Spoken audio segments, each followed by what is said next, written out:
अशोक जी, सबसे पहले मैं आपसे ही शुरुआत करना चाहूंगी।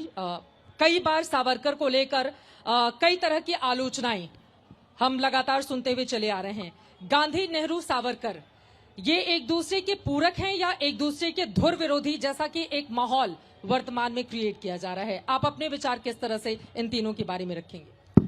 भारत की जो पूरी आजादी चल रही थी, आजादी की लड़ाई चल रही थी, उसकी दो धाराएं थी। एक धारा थी जिसका प्रतिनिधित्व गांधी और नेहरू करते हैं, और वो धारा जो थी वो सबको साथ लेकर चलने वाली धारा थी, सर्वधर्म समभाव की धारा थी, अहिंसा की धारा थी, ये सारा कुछ। दरअसल सावरकर दूसरी धारा के भी प्रतिनिधि नहीं माने जा सकते हैं, क्योंकि काला पानी से निकलने के बाद आजादी की लड़ाई में उनकी कोई भूमिका नहीं है। 1937 में जब वो आजाद होते हैं तो वो हिंदू महासभा के अध्यक्ष बनते हैं, और 37 से लेकर 47 तक आजादी की लड़ाई में उनका कोई हस्तक्षेप दिखाई नहीं देता है। लेकिन उसी समय एक दूसरा आइडिया ऑफ इंडिया वो डेवलप कर रहे थे, जो हिंदुत्व के माध्यम से हमारे सामने आता है। और वो जो हिंदुत्व का पूरा कंसेप्ट था वो नस्ली राष्ट्रवाद का था, नस्ल पे आधारित जो राष्ट्रवाद होता है उस नस्ली राष्ट्रवाद का था। और ये आप कहीं ना कहीं कह सकती हैं कि जर्मनी में जिस तरह का राष्ट्रवाद था या इजराइल में जिस तरह का राष्ट्रवाद है, एक नस्ल एक राष्ट्र का मामला वहां से निकलता था। तो इनको साफ तो हम कहीं से नहीं कह सकते हैं, धुर विरोधी जरूर कह सकते हैं। मतलब सावरकर की कोई भूमिका देश की आजादी में आप नहीं मानते हैं? देश की आजादी में हर उस आदमी की भूमिका है जो 1 घंटे के लिए भी जेल गया, जो 1 घंटे के लिए भी किसी मूवमेंट में गया। सावरकर 10 साल जेल में रहे, तो ये कहना कि सावरकर की कोई भूमिका नहीं है, ये कृतज्ञता होगी। मैं इस भाषा में बात नहीं करता हूं। वो जेल गए, उन्होंने एक जमाने में लड़ाई लड़ी। सबसे बड़ी भूमिका तो मैं ये मानता हूं कि 1857 पर पहली हिंदी में शानदार किताब आई, मराठी में लिखी थी लेकिन वो हिंदी में अनुवाद हुई, और इंग्लैंड में रहने का पूरा फायदा उठाया उन्होंने। 1857 के जब 50 साल पूरे होते हैं तो वहां पर कार्यक्रम किया जिसमें 25-26 लोग गए। अगर 2-2.5 लोग जाते तो भी मैं उसको बहुत महत्व देता, क्योंकि लंदन में बैठ के 1857 के समर्थन में करना एकदम से बड़ी बात थी। लेकिन उस नहीं प्लीज सर, सामने मैं बैठी हूँ यहाँ पर, आप अपनी बात करें। नीचे से नहीं सर, डिस्टर्ब होगा बार बार। आप अपनी बात करें अशोक जी। मैं बोल लूं? आप बता दीजिए, प्लीज बता दीजिए। नहीं, आप जो कह रहे थे कह लीजिए, कोई दिक्कत नहीं, मैं एकदम नॉर्मल बात कर रहा हूं। ठीक है, बैठ जाइए। मैंने जो कोट किया है वो ब्रिटिश गुप्तचर जो रिपोर्ट है, वहां पे ब्रिटिश गवर्नमेंट की जो रिपोर्ट थी उस कार्यक्रम पे, उसमें 26 लोग लिखा हुआ है। और मैं फिर कह रहा हूं कि अगर 2.6 लोग भी गए होते तो भी मैं सलाम करता इस हिम्मत को कि आप इंग्लैंड में बैठकर ऐसा कार्यक्रम कर रहे हैं। मैं बहुत साफ कह रहा हूं। लेकिन 2 सावरकर हैं, एक जेल में जाने से पहले और एक माफिया मांगकर जेल से रिहा होने के बाद। जो पहले सावरकर हैं वो मेरे लिए भी सम्माननीय है, वो हर भारतीय के लिए सम्माननीय है। लेकिन दुर्भाग्य से जो दूसरे सावरकर हैं जो जेल से बाहर निकल के आते हैं, उनकी आजादी में तो भूमिका छोड़ दीजिए, उनकी देश के धार्मिक ध्रुवीकरण में वैसी ही भूमिका है जैसी मोहम्मद अली जिन्ना की भूमिका थी। संगीत रागी जी, आप लोग सावरकर को जिस रूप में लेकर चलते हैं और वर्तमान में भी उसके नाम पर वोट की पॉलिटिक्स बहुत हो रही है, अशोक जी कह रहे हैं कि वो सावरकर जो जेल गए और माफी मांगकर जो बाहर आए, दोनों में जमीन आसमान का फर्क रहा। देखिए, गांधी का और नेहरू का विश्लेषण जो है इस देश में अतिरंजना का शिकार है, और सावरकर का विश्लेषण जो है वो घृणा और हिंसा का शिकार हुआ है, जिसे हम कह सकते हैं वैचारिक हिंसा, जिसमें वैचारिक दरिद्रता भी दिखती है। यही गांधी जो है 4 मई 1940 को हरिजन में लिखते हैं कि ये Muslim rule over India is always will any time preferable to me than the British rule. यही गांधी जब डोमिनियन की बात करते हैं, क्विट इंडिया मूवमेंट से पहले, मुझे नहीं पता है कि गांधी ने कभी भी पूर्ण स्वराज की बात की हो। 1941 में यही गांधी, और उससे आगे भी, 2 अगस्त 1942 को 2 अगस्त 1942 को जिन्ना को लिखते हैं कि भाई यदि ब्रिटिश मुस्लिम लीग को यदि सत्ता दे दे तो मुझे कोई दिक्कत नहीं है। आपको ध्यान होना चाहिए कि सर सैयद और जिन्ना दोनों ये बात कहते थे कि ब्रिटेन की सत्ता जो है, ब्रिटेन को जो सत्ता मिली वो मुसलमानों के पास जो सत्ता थी उससे वहां उन्होंने सत्ता छीनी है। इसलिए जब सत्ता का हस्तांतरण हो तो ये हमारे पास होना चाहिए, ऐसी भी बात थी। मैं दो बातें बहुत गंभीरता से कहना चाहता हूं। सावरकर एक वैचारिक हिंसा के शिकार रहने, और जो कोई भी सावरकर से ठीक से पढ़ा है वो अच्छी तरीके से जानता है कि सावरकर के प्रति जो घृणा है वो सिर्फ हिंदू मुस्लिम रिलेशन को लेकर के उनको है। गांधी चाहते थे, गांधी की ऐसी राय थी और उनका विश्लेषण था कि जब तक हिंदू और मुसलमान दोनों साथ नहीं आते हैं तब तक स्वतंत्रता नहीं जीती जा सकती है, और स्वतंत्रता की लड़ाई हम यदि लड़ भी लेते हैं तो वी विल हैव टू पे ए हेवी कॉस्ट। सावरकर इससे ठीक उलट थे। सावरकर का कहना था, और जो मैं सही भी मानता हूं, जी, with Muslim, without Muslim and in spite of Muslim. यदि मुसलमान साथ हो तो, मुसलमान साथ नहीं हो तो, और मुसलमानों के बावजूद यदि हिंदू समाज संगठित होगा तो हम स्वतंत्रता की लड़ाई जीत सकते हैं। यह सावरकर की दृष्टि से। गांधी ने हिंदू और मुसलमानों को साथ लाने के लिए इस देश की वैचारिक पृष्ठभूमि का सत्यानाश कर दिया, और मैं ये बहुत गंभीरता से कह रहा हूं। गांधी ने अहिंसा का बात किया। यदि पूरी गांधी वांग्मय को हम पढ़ें तो सत्य और अहिंसा दो बड़ी बातें थी। गांधी कहते हैं कि सनातनी हिंदू कौन है? जो तिलक लगाता है वो सनातनी हिंदू नहीं है, जो वेदों मंत्रोच्चार करता है वो सनातनी हिंदू नहीं है, जो मंदिर में जाता है वो सनातनी हिंदू नहीं है, गाय की रक्षा करता है या वो, वही मेरे लिए सनातनी हिंदू का पैमाना है। लेकिन मजेदार बात है कि वही अहिंसा के पुजारी गांधी कहते हैं, वह ये हरिजन में लिखते हैं कि हिंदुओं को मांस खाना छोड़ देना चाहिए, इससे मुसलमानों के लिए प्रचुरता में मांस अवेलेबल होगा जिससे वो गाय की तरफ नहीं बढ़ेंगे। अब ऐसा विचार और कोई कहे ये कौन सी अहिंसा का बहाना है? लेकिन इस प्रकार कोई अकेली बात नहीं थी गांधी में। वही गांधी जब सावरकर की तारीफ किए एक बार, नहीं, तो आप लोग कई बार उसको गिनाते हैं, मैं, और वही गांधी फिर आंखों में चुभते भी हैं। दो बातें और जोड़ देना चाहता हूं, फिर बाद में आएगी ही बात। हाँ। नेहरू का जेल, गांधी का जेल और सावरकर के जेल, दोनों में बड़ा अंतर है। नेहरू के जेल में जलपान भी मिलता था, चाय की चुस्की भी थी, अखबार के पन्ने भी थे, और कलम और कागज जो भी था वो पिता के पत्र पुत्री के नाम के लिए रोशनदान, सारी चीजें व्यवस्था भी थी।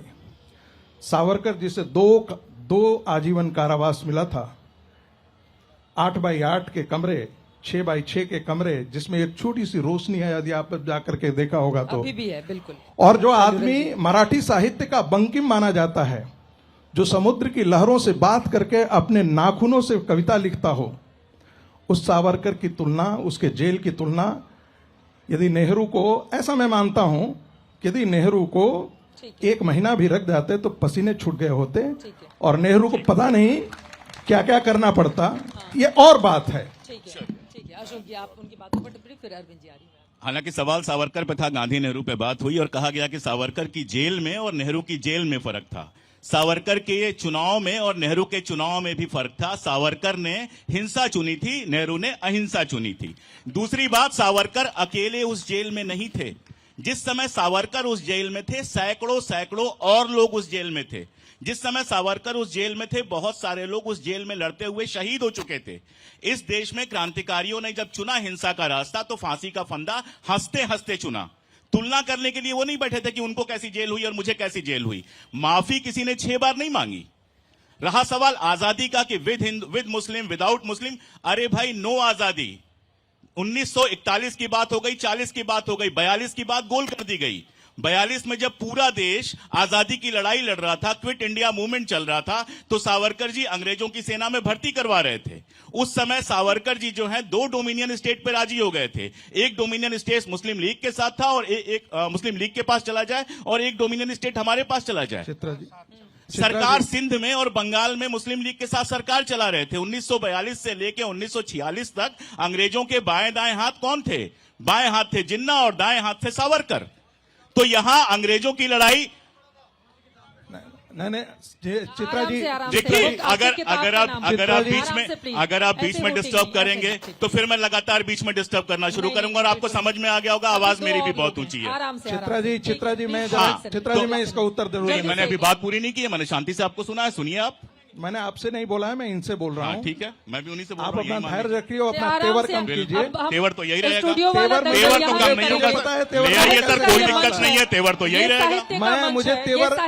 मुझे स्टूडियो का दंगल यहाँ पर नहीं करेंगे, ये साहित्य का मंच है। हाँ, एक एक करके इनको समझा दीजिए कि अपना तेवर थोड़ा ढीला रखें। ठीक है, आराम से, ठीक है, आराम से प्लीज।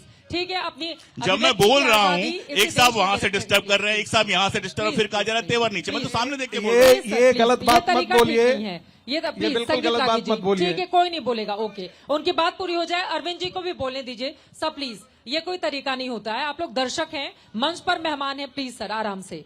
आप लोगों को इतना धैर्य दिखाना होगा कि अगर कोई विरोधी बातें भी कर रहा है तो आप उसको उसी तरह से ग्रहण करें जितना अपनी तारीफों को। इसी वजह से इस मंच को सजाया गया है, प्लीज।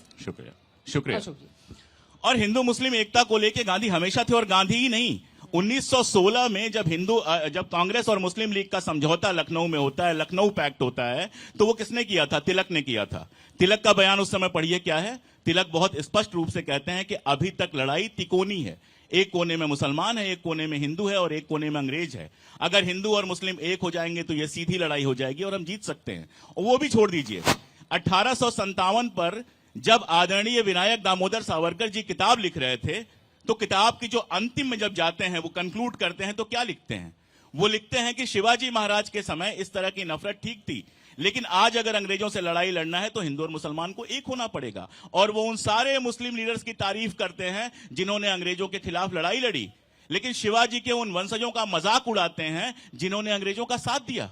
तो बहुत क्लियर उनका था उस जमाने में। अब जेल के अंदर क्या हुआ, जेल से बाहर निकलने के बाद उनका कैसे बदल गया, ये सोचने वाली बात है। और उसके बीच में वो 6 माफीनामे हमेशा रहेंगे। माफीनामे तो नेहरू के भी थे, उसका जिक्र क्यों नहीं होता है? नेहरू का एक माफीनामा नहीं था। कोई मुझे यहाँ जितने लोग, मैं देखिए, मैं पढ़ के सुना देती हूँ। मैं जब रिसर्च निकाल रही थी उस समय मेरे सामने है, साल 1923 में नाभा रियासत में एक सेकंड रुक जाऊं, बस अब पढ़ तो लेने दीजिए, पहले पढ़ लेने दीजिए। नाभा रियासत में गैर कानूनी ढंग से प्रवेश करने के लिए औपनिवेशिक शासन ने जवाहरलाल नेहरू को 2 साल की सजा सुनाई थी। तब नेहरू ने भी कभी भी नाभा रियासत में वो प्रवेश नहीं करेंगे। उन्होंने माफीनामा लिखा और फिर अपनी सजा 2 हफ्ते के भीतर मजेदार बात यह है और रिहा भी हो गए। 30 सेकंड मुझे आप देंगे, आप ही की भाषा में बोल रहा हूँ। नाभा घटना का जिक्र और कहीं नहीं मिलता है, सिर्फ नेहरू ने अपनी आत्मकथा में लिखा है, नंबर 1। दूसरा, नाभा में यह पहला ही तथ्य गलत था, कोई औपनिवेशिक शासक नहीं था, रियासती शासक था। तीसरी बात, नाभा में माफी मांगने की बात नेहरू ने खुद लिखा है कि मोतीलाल नेहरू ने कहा कि एक माफीनामा लिख देते हैं। नेहरू इतना नाराज हुए कि उन्होंने बाकायदा पत्र लिखा कि इस तरह के किसी माफीनामे की जरूरत नहीं है। एक सेकंड, तो मुझे वो माफीनामा दिखा दीजिए। मुझे वो माफीनामा किसी कहीं दिखा दीजिए। नहीं, मैं उधर वालों कह रहा हूं, मैम, कोई दिखा दे, कहीं दिखा दे। मैं तो 10 साल से मांग रहा हूं, कोई दिखा दे एक बार। मैं कोई जल्दीबाजी में बात नहीं कर रहा हूं। मतलब तो नेहरू ने कोई माफीनामा, नेहरू ने जिंदगी में कभी कोई कहीं माफीनामा नहीं मांगा। जल्दी से फिर Chitra ji, quit India movement जो है वो गांधी की देन थी, और अबुल कलाम आजाद को आप पढ़ लीजिएगा। गांधी के फ्रस्ट्रेशन की आवाज थी। उन्होंने लिखा है, आजाद ने, कि ना नेहरू को पता था, ना हमें पता था क्विट इंडिया मूवमेंट के बारे में, न कांग्रेस वर्किंग कमेटी के किसी सदस्य को इसके बारे में जानकारी थी। क्विट इंडिया मूवमेंट को अंबेडकर ने क्या कहा? This is a betrayal to the nation. बाकी लोगों ने क्या किया? क्विट इंडिया मूवमेंट से आपको क्या मिला था? यह भी सवाल था। और दूसरी बात, हमेशा यह कहा जाता है कि उस समय क्विट इंडिया मूवमेंट पे क्या रोल था हिंदू महासभा का। ऐसे देश के 25 शहर हैं जिसमें प्रदर्शन से लेकर के सारी चीजें हिंदू महासभा ने, चौपाटी में 25,000 लोग एकत्रित थे। लेकिन जो गांधी यह कहते हो कि ये Muslim rule over India is preferable to me जो देन द गांधी ब्रिटिश। देश के राष्ट्रपिता नहीं, गांधी। सुनिए। हाँ। नहीं, जो लोग कहते हैं देश के राष्ट्रपिता हैं, उनको गांधी का हिंद स्वराज पढ़ना चाहिए। मुझे लगता है सुभाष चंद्र ठीक है। बोस ने उनको राष्ट्रपिता कहने से पहले देखिए, हिंद स्वराज जरूर पढ़ा होगा। सुन लीजिए, देखिए यही बदतमीजी है। आराम से सर, ठीक है, ठीक है, ठीक है, ठीक है। जिनको अरविंद बीच सर, में जी, जिसको सर जी, बीच भाषाएं में मुझे भी इंटरफेयर आती हैं, करने की शुरुआत आपने की ठीक है, थी। ठीक है, आराम से। ये सर, बीच अपने में अपने बात- बदतमीजी करने ठीक, की आराम से। संस्कार जो है वो सर- मुझे नहीं मालूम सर, है अगर कि ये नेहरू की तरफ से आया अगर है ये या कहां से बदतमीजी आया है तो है। इस बदतमीजी की शुरुआत आपने की थी, मेरी पिछली बात में बीच में बोल ठीक है। दूसरी बात, नेहरू ने एक भी स्वतंत्रता की मैं कहता हूं नेहरू गांधी की देन थे, और बाद में नेहरू ने अपने लिए किया, अपना इतिहास रंजित किया और गांधी जी का किया। एक भी आंदोलन नेहरू ने, कम से कम सरदार पटेल ने किसी आंदोलन को नेतृत्व किया, नेहरू किसी एक भी आंदोलन को अपने बल पर नेतृत्व नहीं किए। आप पूरी आजादी की लड़ाई में आप देख लीजिए, एक भी मूवमेंट हो, जैसे मान ले कोई भी सत्याग्रह हो, चंपारण सत्याग्रह पढ़ते हैं, खेड़ा सत्याग्रह, एक भी आंदोलन बड़ा आंदोलन नहीं था जिसे नेहरू ने।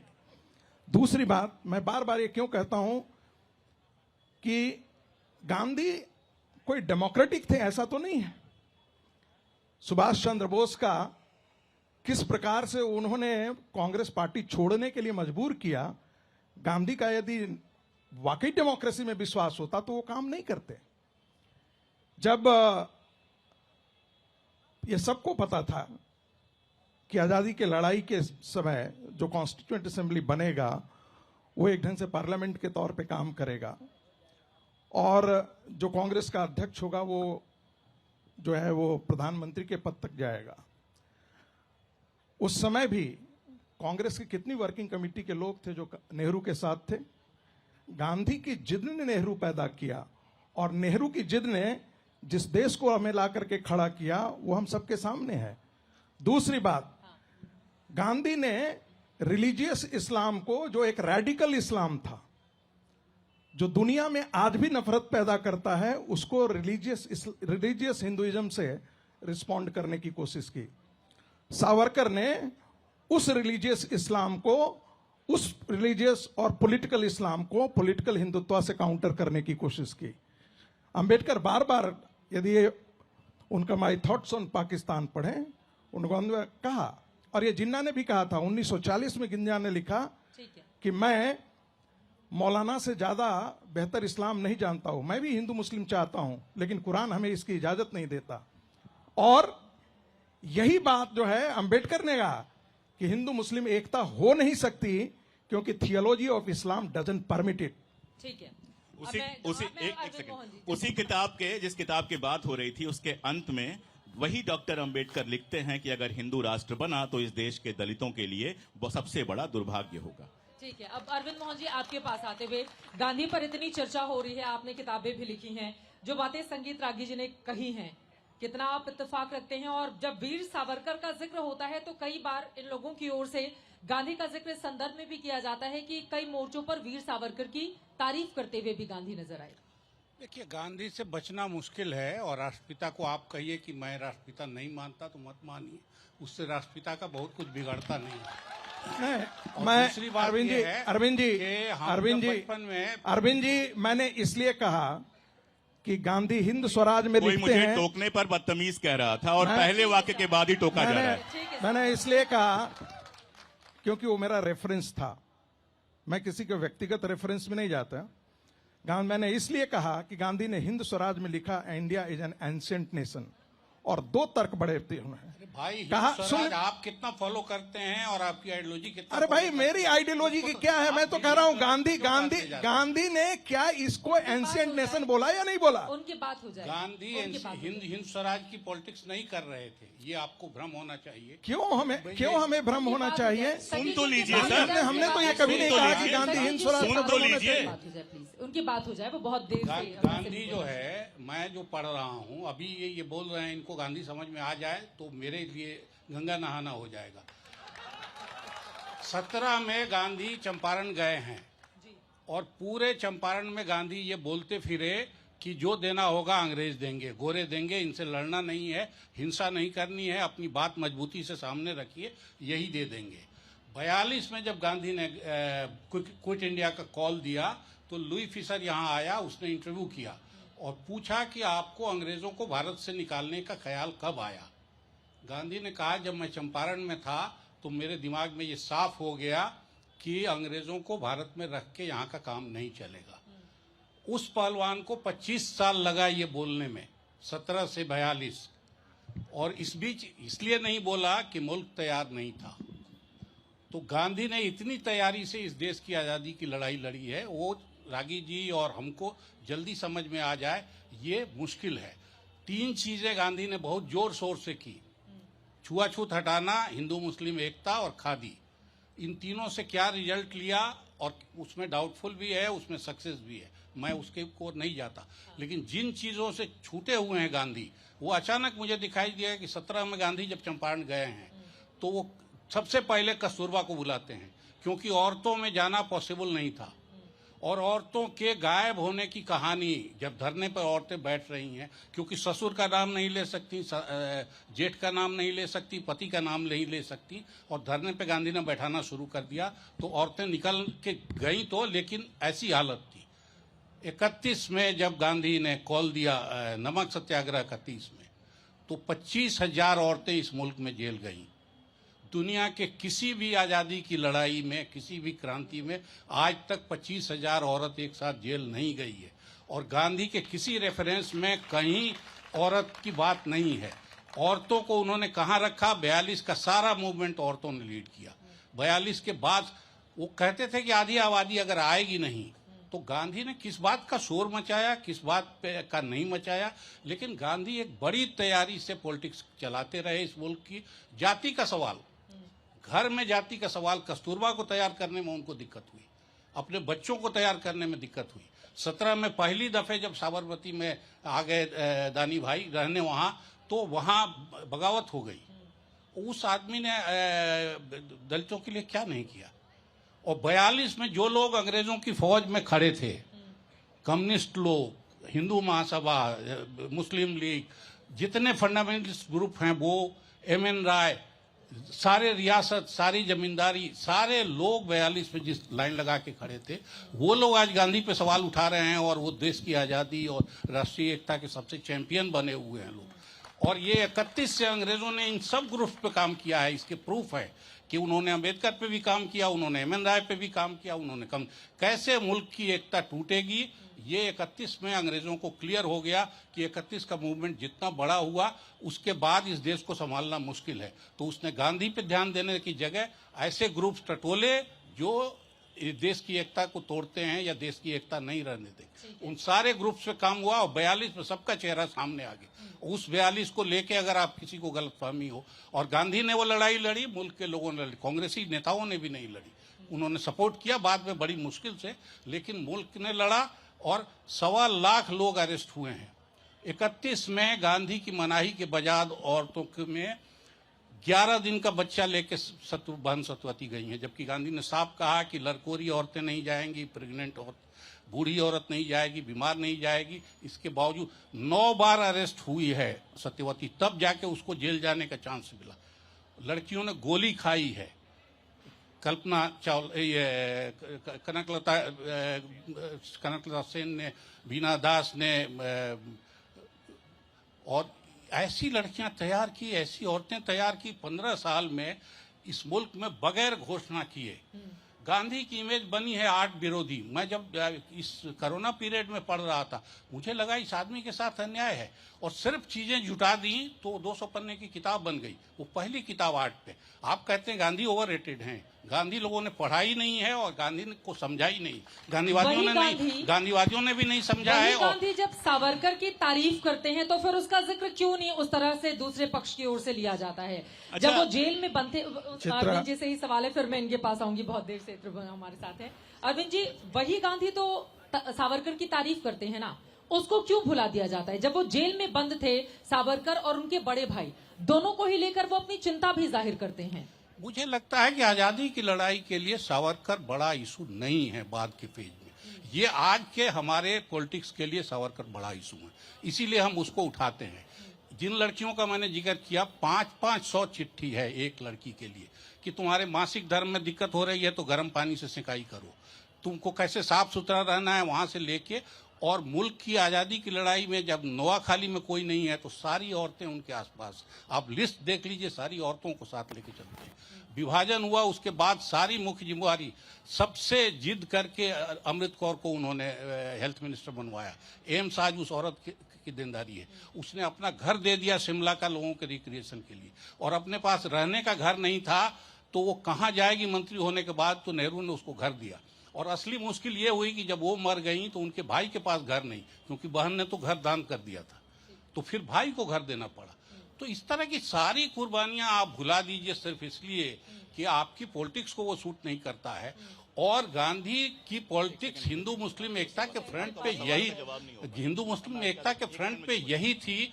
और आज अगर हम लड़ाई लड़ रहे हैं, चित्रा 1 मिनट में और एक बात कहूंगा, आज हम जो लड़ाई लड़ रहे हैं गांधी से, वो असल में अपनी अपनी लड़ाई है।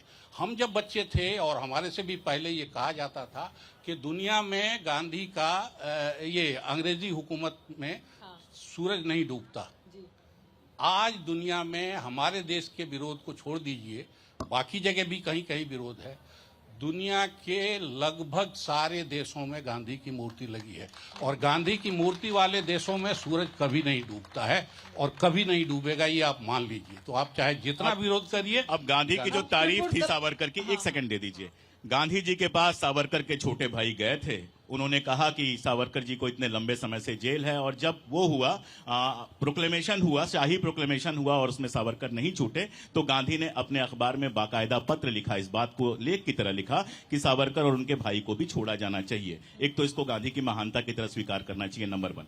नंबर 2, उस समय तक गांधी को नहीं पता था कि 5 माफीनामे ऑलरेडी लिखे जा चुके हैं। आखिरी बात यह कि कभी सावरकर ने गांधी की इस बात के लिए तारीफ की कि मेरे विचार के एकदम विरोधी होने के बावजूद इन्होंने मेरे लिए बाकायदा लेख लिखा? सवाल यहां है। गांधी ने तो बहुतों की तारीफ की है, भगत सिंह की भी तारीफ की है, जबकि उनके विचार से अलग तो थे। वो राष्ट्रपिता कहलाए, तभी वो राष्ट्रपिता कोई और कहलाए। दूसरा तो राष्ट्रपिता नहीं बना, तभी वो राष्ट्रपिता कहलाए। लेकिन क्या गुजरते और बदलते वक्त के साथ बहुत सारे हमारे बड़े चेहरे रह गए जो इतिहास के पन्नों में दब गए और उनका जिक्र नहीं होता है। आज जब इतिहास को बदलने की भी बात मौजूदा सरकार की ओर से की जाती है, तो क्या उन तमाम लोगों का, आपने कहा कि 25,000 महिलाएं, उन्होंने किस तरह से संघर्ष किया, बहुत सारे लोग जेल भी गए, न जाने कितने मारे गए, लेकिन कहीं ना कहीं किताब के पन्नों में वो दबे हुए नजर आते हैं, बहुत कम उनका जिक्र मिलता है। लेकिन त्रिपुर दमन जी, आपके पास आते हुए, अब इतनी लंबी चर्चा हो गई है, तो सबसे पहले तो मैं सावरकर, गांधी और नेहरू पर आपके विचार जानना चाहूंगी। नहीं, जरा सा मैं उत्तर दे दूं अरुण मोहन जी को। ये आपने सही कहा कि गांधी की सोच इतनी विशाल है, लेकिन ये भी एक सत्य है कि 1946 से जब से संवैधानिक व्यवस्था तैयार हुई, गांधी को किनारे कर दिया गया और उन्हीं के शिष्यों ने उनको सबसे पहले किनारे किया। भारत के संवैधानिक ढांचे में गांधीवादी सोच की किसी ने कहीं जगह ही नहीं छोड़ी। केवल दो डायरेक्टिव प्रिंसिपल्स में उनको जाकर छोड़ दिया गया कि गाय की रक्षा का प्रावधान होना चाहिए और पंचायती राज व्यवस्था लागू करने के लिए की प्रयास होने चाहिए। तो ये कहना कि अब ये लड़ाई शुरू हुई है और अब गांधी के खिलाफ मोर्चा खोला गया है, ये कहना गलत है। गांधी की मूर्ति तो सब जगह लगी हुई है, लेकिन गांधी की सोच को 1946 से ही किनारे करना शुरू कर दिया था और ये काम कांग्रेस ने ही किया था। दूसरी बात यह है कि हम इनको जो दो भिन्न धाराएं मानते हैं, ये भिन्न धाराएं भी आज की दृष्टिकोण से देखा जाए तो ये भिन्न है। जब स्वतंत्रता की लड़ाई लड़ी जा रही थी तो कई लोग ऐसे थे जो कांग्रेस में भी थे, हिंदू महासभा में भी थे, कांग्रेस में भी थे, लीग में भी थे। जब कम्युनलिज्म का उत्थान हुआ, ज़्यादातर 30 के दशक के बाद, 37 के चुनाव के बाद ज्यादा हुआ, इसके बाद ये अलग थलग पड़ना शुरू हुए। और इसके बाद भी अगर हम एक टाइम देखें सेपरेशन की, तो ये सेपरेशन 50 के दशक में हुआ, जब कांग्रेस का, जिसको राइट विंग कहा जाता था, वो पटेल के देहांत के बाद अलग हुआ, अलग थलग पड़ना हुआ। और उसमें कई नेता थे, चाहे आप पुरुषोत्तम दास टंडन को देखें, चाहे आप संपूर्णानंद को देखें, कई नेता ऐसे हैं जिनको आज अगर हम पढ़ें, आज अगर हम देखें तो उनकी सोच आज की हिंदूवादी सोच से कोई ज्यादा भिन्न नहीं थी।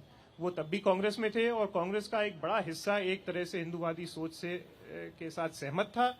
इसके ऊपर नागपुर में बड़ी बहस हुई जिसमें नेहरू कामयाब हुए। नेहरू के कामयाबी के बाद कई ऐसे नेता थे, हिंदूवादी नेता थे, जो कांग्रेस से धीरे धीरे अलग थलग पड़ना शुरू हुए। नहीं तो लाजपत राय वगैरह आर्य समाज के बड़े नजदीकी संबंध रहे हैं कांग्रेस से। तो ये धाराएं, ये आज की दृष्टिकोण से अगर हम पीछे देखें तो इतिहास हमें एक नजर से देखने को मिलता है, लेकिन वो समय, उस समय का जो कॉन्टेक्स्ट था वो आज से बहुत अलग था। सावरकर ने माफी मांगी, इसको बड़ा मुद्दा बनाया जाता है मौजूदा वक्त में दूसरी धारा की तरफ से।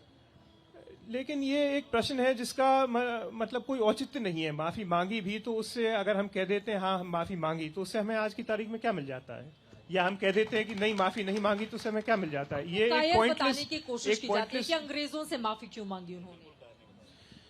नहीं, अगर माफी मांग भी ली तो इससे उनका जो पुराना योगदान था वो खत्म तो नहीं हो गया। और अगर माफी नहीं मांगते, वो 10 साल और जेल में रहते, तो उसका भी कोई ये औचित्य नहीं है।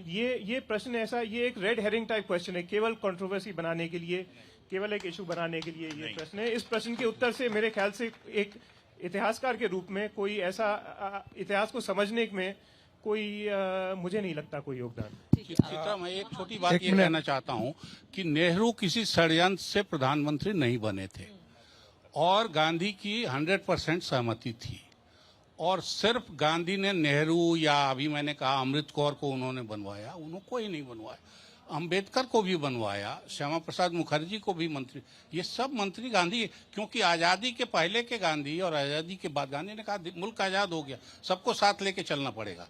तो ये कोई गांधी का छोटापन नहीं है। और कोई नेहरू ने षड्यंत्र करके सत्ता हाथ आई और बाद में गांधी को खत्म, श्यामा प्रसाद मुखर्जी ने आके गांधी को खत्म करने का काम क्यों नहीं किया? अम्बेडकर ने क्यों नहीं किया?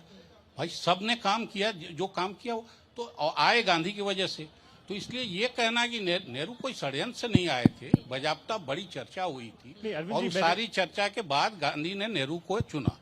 और कांग्रेस के वो पहले अध्यक्ष नहीं थे जो सिर्फ कार्य समिति के उस पर नहीं बने थे। कार्य समितियों से राय ली जाती थी और अंतिम फैसला जो होता था वो केंद्रीय कार्यकारिणी करती थी और ये हर जगह व्यवस्था थी। अगर मैं पूछ लूं कि हिंदू महासभा के अध्यक्ष सावरकर जब बने थे तो कितने प्रदेश की हिंदू महासभाओं ने उनके लिए पत्र लिखा था? अगर मैं आज का पूछ लूं कि आज जो दोनों पार्टियों के अध्यक्ष हैं या एक पार्टी के अध्यक्ष हैं वो कितनी कार्य समितियों से राय ली जाती थी। पटेल की जो सबसे अच्छी जीवनी है जो राजमोहन गांधी ने लिखी है, उसमें जबलपुर के एक बड़े नेता के रविशंकर शुक्ल की शायद एक पत्र है उनका, वो पटेल को लिखते हैं और वो कहते हैं कि ये तो हमारे दिमाग में क्लियर था ही कि नेहरू प्राइम मिनिस्टर बने, लेकिन चूंकि नेहरू 2 बार कांग्रेस अध्यक्ष रह चुके थे इसलिए हम चाहते थे इस बार आप अध्यक्ष बने। और जवाब में पटेल भी यही बात लिखते हैं कि हाँ ये तो हम सब लोग पहले से जानते थे।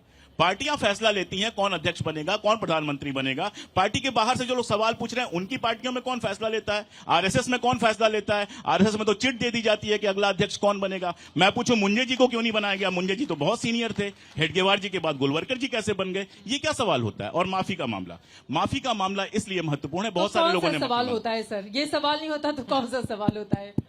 सवाल तो कुछ भी हो सकता है।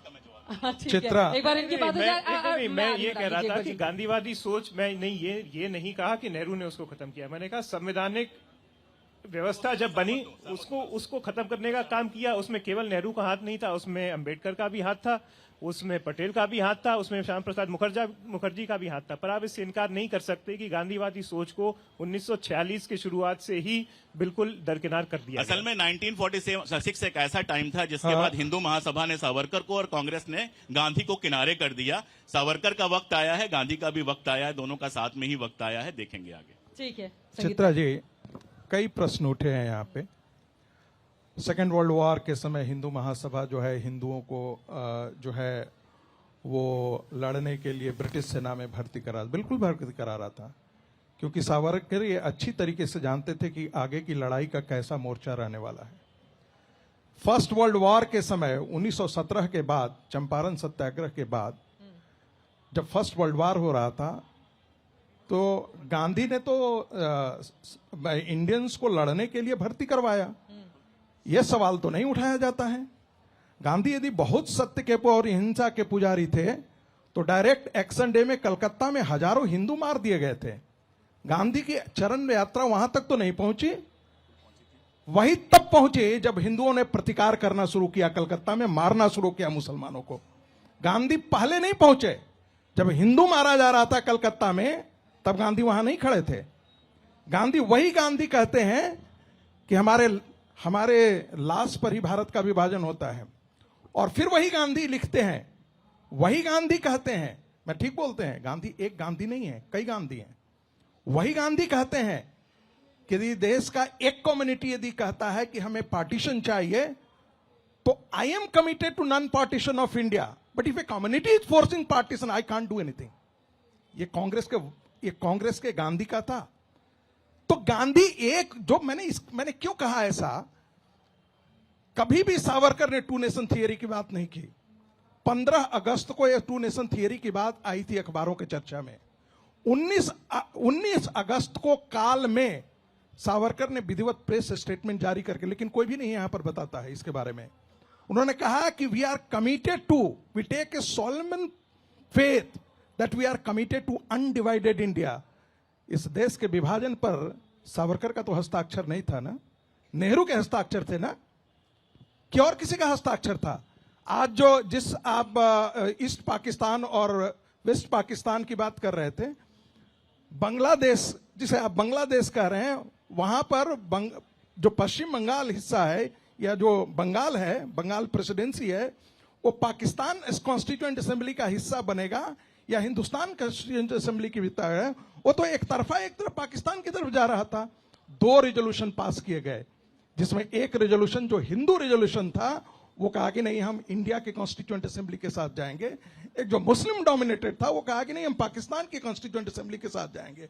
आज जो कलकत्ता का हिस्सा रह गया है यदि नेहरू की चलती तो आज वो बांग्लादेश का हिस्सा होता है। ये श्यामा प्रसाद मुखर्जी की देन है कि कलकत्ता और बंगाल की संस्कृति का एक हिस्सा आज भारत के साथ है, लेकिन इसको हम पार्टीशन विद इन पार्टीशन कहते हैं, जिसके बारे में कोई बात नहीं करता। एक बात और जोड़ देना चाहता हूं, मैंने क्यों कहा आप गांधी की मूर्तियां लगा लीजिए, गांधीयन कॉन्स्टिट्यूशन भी आया था, आपको तो पता होगा अरविंद जी, गांधीयन कॉन्स्टिट्यूशन का कौन सा हिस्सा गांधी के आज के भारत के संविधान का हिस्सा है? गांधीवादी कौन बड़े गांधीवादी हैं? सुन लीजिए, अभी धैर्य रखिए, आपका नक्सलवाद से आपका परिवर्तन हुआ है, हम जानते हैं, धैर्य रखिएगा।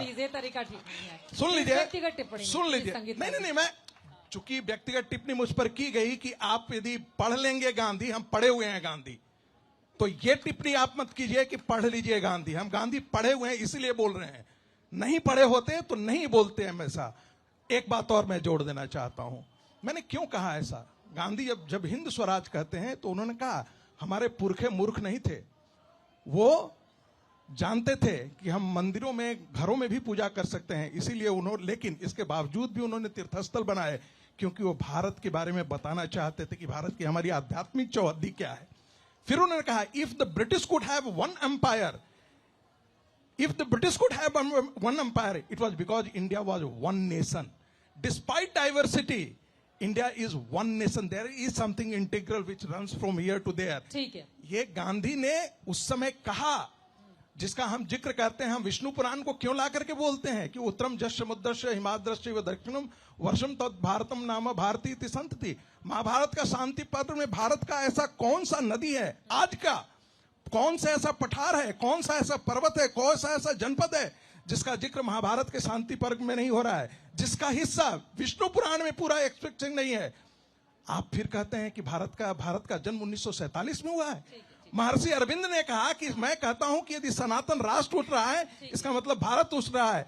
आप महर्षि अरविंद को भी खारिज कर देंगे, वो स्वतंत्रता की लड़ाई नहीं लड़ रहे थे। हम लोग भी एक सेकंड कहा गया कि गांधी जी कलकत्ता नहीं गए, गांधी जी नोआखली गए थे, फिर कलकत्ता गए थे, सब ठीक है। सावरकर जी क्या कर रहे थे, वो क्यों नहीं गए? वो बंबई के अपने हिंदुओं का संगठन कर रहे थे। लीजिए, बंबई के सावरकर निवास से बाहर नहीं निकल रहे थे, पूरे दंगे के टाइम में सावरकर निवास से बाहर नहीं निकले इससे हैं। बड़ा कोई झूठ 1900 नहीं हो सकता है। आपने जितने झूठ बोले उससे बड़े झूठ तो हो ही नहीं सकता। Political- सुनिए बात read the सुनिए। political file. आपको मैंने डिस्टर्ब Read नहीं the किया। political सुनिए, file. Read the political file. 1937 Read में political हिंदू file. महासभा के अध्यक्ष बनते हैं और पहले भाषण में कहते हैं कि भारत एक राष्ट्र नहीं है, यहाँ दो राष्ट्र हैं, एक हिंदू राष्ट्र, एक बिल्कुल मुस्लिम नहीं, राष्ट्र इससे है। बड़ा कोई झूठा एकदम और बेवकूफी सावरकर भरा कोई नहीं हो सकता है। You read सावरकर political समग्र file. सुनिए, इसे यहाँ जो लोग बैठे हैं India- इनसे बात नहीं करती Hindu is a है। nation, Bharatiya Janata Muslim party is a की community. वेबसाइट पर सावरकर के सारे You भाषण cannot- हैं। you are आप not- जाइएगा you are illiterate. 1937 You को are illiterate. अहमदाबाद में दिया हुआ उनका पहला भाषण निकालकर पढ़ लीजिएगा, फिर You are आपको पता चल illiterate. जाएगा You are कि illiterate. झूठ कौन बोल रहा है You are और not- गलत कौन you बोल are- रहा है। You are uneducated. ठीक है, you are idiot sir basically. Please